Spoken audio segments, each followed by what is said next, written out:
ভারতীয় উপমহাদেশের একজন বিখ্যাত বুজুর্গ বলছেন, সৈয়দ আবুল হাসান আলী নদভী রহমতুল্লাহ আলাই, হে যুবক, যদি তুমি মানুষের কল্যাণ, সমাজের কল্যাণ, কারো কোনো উপকার যদি করতে নাও পারো, আপনা তো বন, নিজের ভালোটুকু তো করো, নিজের কল্যাণটা তো কমপক্ষে ভাবো, নিজেরে কমপক্ষে সুন্দর বানাও। আমি কে? আমি কোত্থেকে আসলাম? আমারে কে বানাইলো? আমি কোত্থেকে আসলাম? কেন বানাইলেন? আমি ফিরে যাব কোথায়? প্রতিনিয়ত দোস্ত বন্ধু আমার, বাপ আমার, যে মানুষগুলো কবরে চলে যায়, তাদেরকে কে নিয়ে যাচ্ছে?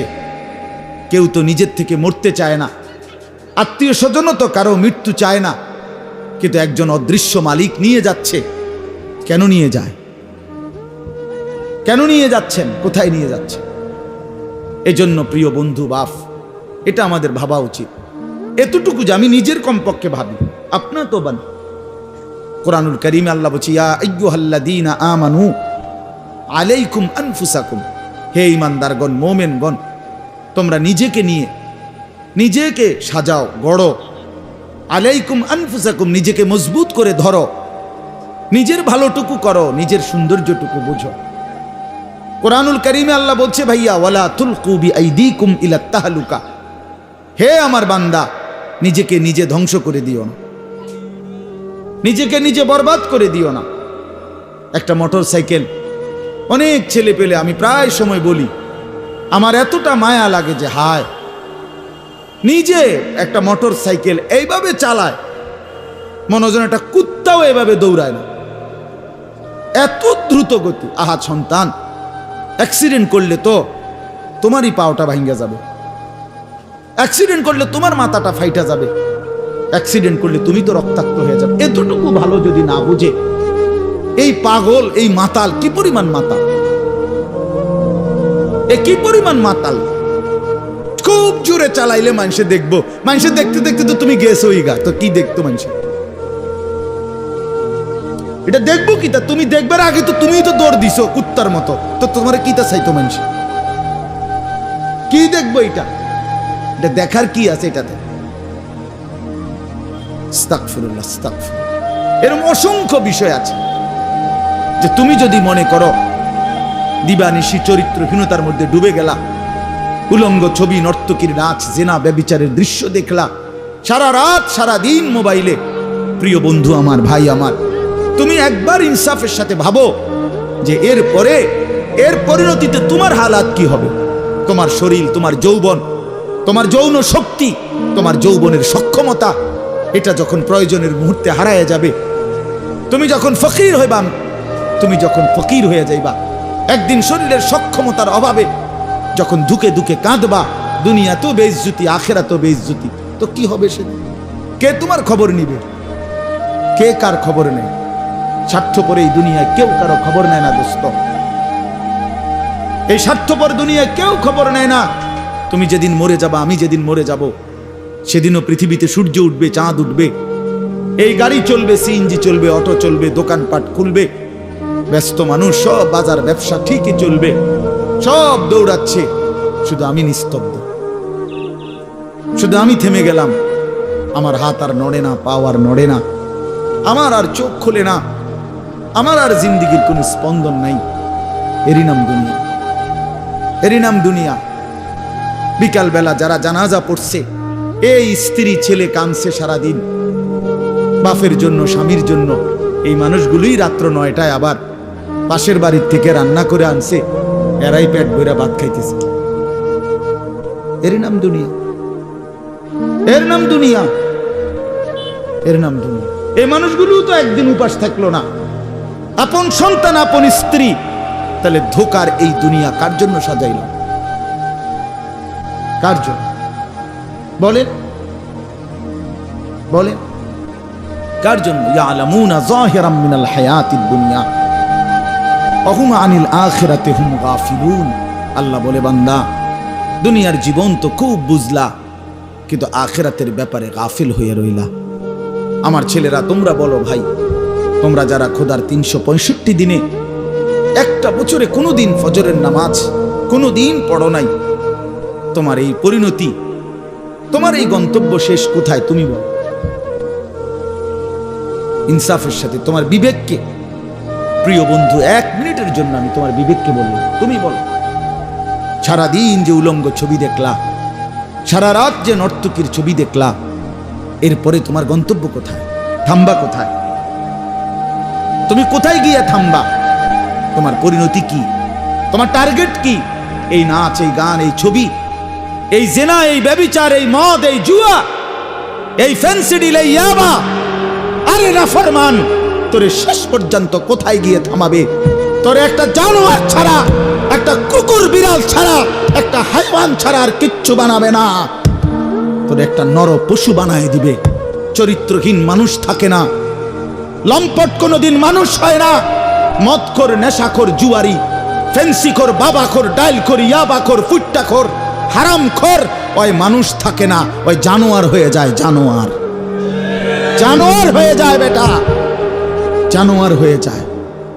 যে কপাল সেজদা দেয় না, সে কপাল, যে মানুষ মানুষ হয়ে সেজদা দেয় না, আল্লাহর কসম, আল্লাহ তাআলা কোরআনে বলছে, ইবলিস তুই সেজদা দিলি না, আজকের থেকে তুই শয়তান। এজন্য যে কপাল সেজদা দেয় না, সে মানুষ নয়, শয়তান। শয়তান বেটা, তুই বেটা শয়তান, শয়তান। এটা এর আগে কোনদিন ইবলিসকে শয়তান বলতো? কোন দিন থেকে বলছে? যেদিন থেকে সে সেজদা দেয় না। কথা বলেন না কেন? ইবলিসের আগে কি শয়তান আছিল? সেজদা যেদিন দিল না, সেদিন থেকে মালিক বলল, আজকের থেকে তুই শয়তান। ইবলিস যেদিন সেজদা দিল না, সেদিন আল্লাহ বলল, ফখরুজ ফাইন্নাকা রাজিম, বের হ, আজকের থেকে তুই রাজিম, অভিশপ্ত, মালউন, অভিশপ্ত, রাজিম। আল্লাহ বলছে, ওয়া ইন্না আলাইকাল লানাতা ইলা ইয়াউমিদ্দিন। ইবলিস তুমি সেজদা দিলা না, মনে রেখো আজকের থেকে কিয়ামত দিবস পর্যন্ত তোর উপরে আমি আল্লাহর লানত। এজন্য বেনামাজি তোর উপরে আল্লাহর লানত, তোর উপরে আল্লাহর লানত, তোর উপরে খোদার গজব। আর আল্লাহর লানত যার উপরে, সে সুখ পায় না। ওই মালিকের সাথে গাদ্দারি করে সুখ মিলে না। খবর নিয়ে দেখো, তুমি না জানলে আমি জানি। জিন্দিগির আজ 21 বছরের এই ওয়াজের জীবনে কত শত মানুষ জীবনের কত দুঃখ বেদনা আমরা তো শুনি না। আমরা কাছে দোয়া চায় না। কোনো হারামখোর, কোনো সুদখোর, কোনো ঘুষখোর, কোনো বেপর্দা নারী, কোনো বেহায়া নারী, কোনো মদখোর জুয়ারি, কোনো নারীর সাথে অবৈধ সম্পর্ক স্থাপনকারী পুরুষ কিংবা নারী, আল্লাহর কসম সুখে নাই, সুখ মিলে না, সুখ মিলে না। নোনা জলে তৃপ্তি হয় না। যে পানি লবণাক্ত, ওই পানি তৃষ্ণা মিটায় না। অতএব গুনাহ তৃষ্ণা মিটায় না। গুনাহ কাউকে তৃপ্তি দিতে পারে না। আল্লাহর নাফরমানি কাউকে সুখ দিতে পারে না বন্ধু। আল্লাহ কোরআনে বলছে, ওয়াদারু যাহিরাল ইসমি ওয়া বাতিনা। আমার বান্দা, প্রকাশ্য গুনাহ ছেড়ে দাও, গোপন গুনাহ ছেড়ে দাও। আল্লাহ বলছে, ওয়ালা তাকরাবুল ফাওয়াহিশা মা যাহারা মিনহা ওয়া মা বাতান। আল্লাহ বলছে, বান্দা, প্রকাশ্যে কিংবা গোপনে কোনো অশ্লীলতা, বেহায়াপনা, অসভ্যতার কাছেও যেও না। আল্লাহ বলছে, ওয়ালা তাকরাবুজ জিনা। জিনা, ব্যভিচারের কাছে, নারীর সাথে অবৈধ কোন রকম সম্পর্কে যেও না বান্দা। ইন্নাহু কানা ফাহিশা, এটা বড় বেশি অশ্লীলতা। ওয়াসাআ সাবিলা, এটা বড় মন্দ পথ। হায় যুবক, ভুল করে ওই নারীর ফাঁদে একদিন তোমার সে জাহান্নামে পৌঁছায় দিবে, একদিন তোমার কবরে পৌঁছায় দিবে। সে তোমার সুখ দিবে না। চরিত্রহীন নারী সুখী হয় না। যার নিজের সুখ নাই, তে তোমার কি সুখ দিবে? সুখ দিবে কিভাবে? সিনেমার নর্তকী সুখ দিবে কিভাবে? সে নিজে তো সুখে নাই, সে তো সুখে নাই। এই জন্য এটা জরুরি। বাবাদেরকেও বলি, হায়াতের 60 বছরেও যারা গুনাহ ছাড়তে পারেন নাই, মনে রাখেন বাপ, এই কবর দেখা যায়, কবর দেখা যায়। চলেন এবার তরজমাটা শুনেন, তাইলেই আমার কথা শেষ। একটু দেখেন কোরআনুল কারীমের 30 নম্বর পারা, 102 নম্বর সূরা। সূরাটার নাম আত-তাকাসুর। ছোট্ট একটা সূরা, 8টা আয়াত আমি তেলাওয়াত করছি। এই ছোট্ট সূরাটার তরজমা বলেই আমি আমার কথা শেষ করে ফেলব ইনশাআল্লাহ। আল্লাহ তাআলা আমাদেরকে তৌফিক দান করুন। এই সূরাটার একটা ছোট্ট প্রেক্ষাপট আছে, কেন নাজিল হলো। এটারে আরবিতে শানে নুজুল বলে। অর্থ হলো শানে নুজুল হলো কেন নাজিল হলো সূরাটা। রাসূলুল্লাহ সাল্লাল্লাহু আলাইহি ওয়াসাল্লামের জামানায় মক্কায় কুরাইশ বংশের লোকেরা, নবীজির বংশের নাম হলো কুরাইশ বংশ নাকি, এই কুরাইশ বংশের মধ্যে আবার ছোট ছোট গোত্র ছিল। এই ছোট গোত্র, মনে করেন আমার দাদা তো প্রথম, ধরে নিলাম আমগোই বাড়ি, মনে করেন আমার দাদা ছিল প্রথম, দাদা বাড়িটা বাঁধছে, কথার কথা। তো এখন আমার দাদার 4 ফুট, মানে আমার বাপ চাচারা 4 জন। তো আগে তো দাদার সাথে বাপ চাচারা 4 জন একসাথেই ছিল। তো দাদা মরে গেল, এখন বাপ চাচাদেরও সংসার বড় হয়ে গেল, ফলে এখন সবাই আবার আলগা আলগা আরো জায়গা জমি কিন্না ডাইনে বামে গদ্দুয়ার করছে, আরো বাড়ি ঘর বাড়ছে। এখন চাচার বাড়িও আলাদা নামে পরিচয়, জেডার বাড়িও আলাদা নামে পরিচয়, আমগো বাড়িটাও কি আলগা নামে পরিচয়, এমন আছে না, এই আর কি। তো প্রথমত তো বড় বংশটা পুরাটার নাম হলো কুরাইশ, কিন্তু এরপরে আবার এর অধীনে ধীরে ধীরে ছোট ছোট আরো গোত্র ছিল, আরো বংশ ছিল।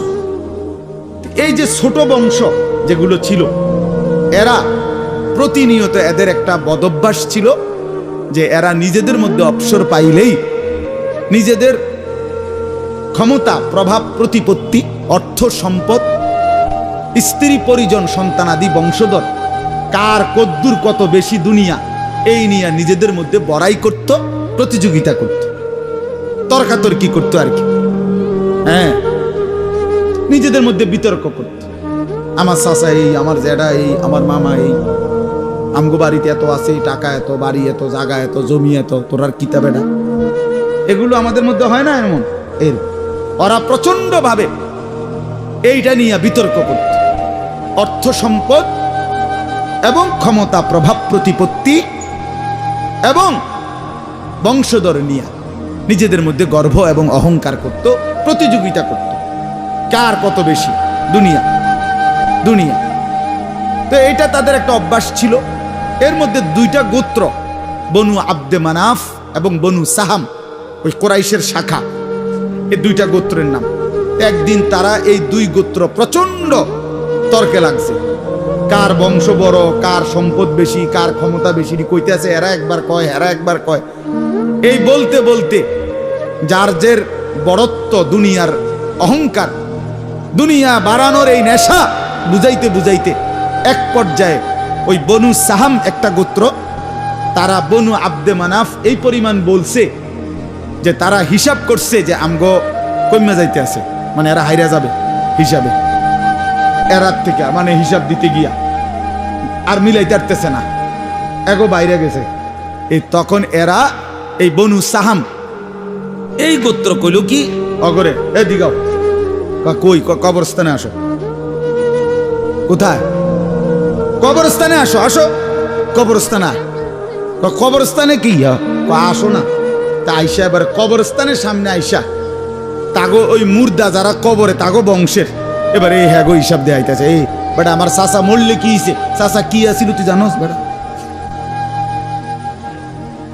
আমার দাদা মরলে কি হয়েছে বেটা, হ্যাঁ আমার দাদার ভয়ে দাদা নিজে কাঁপতো বেটা।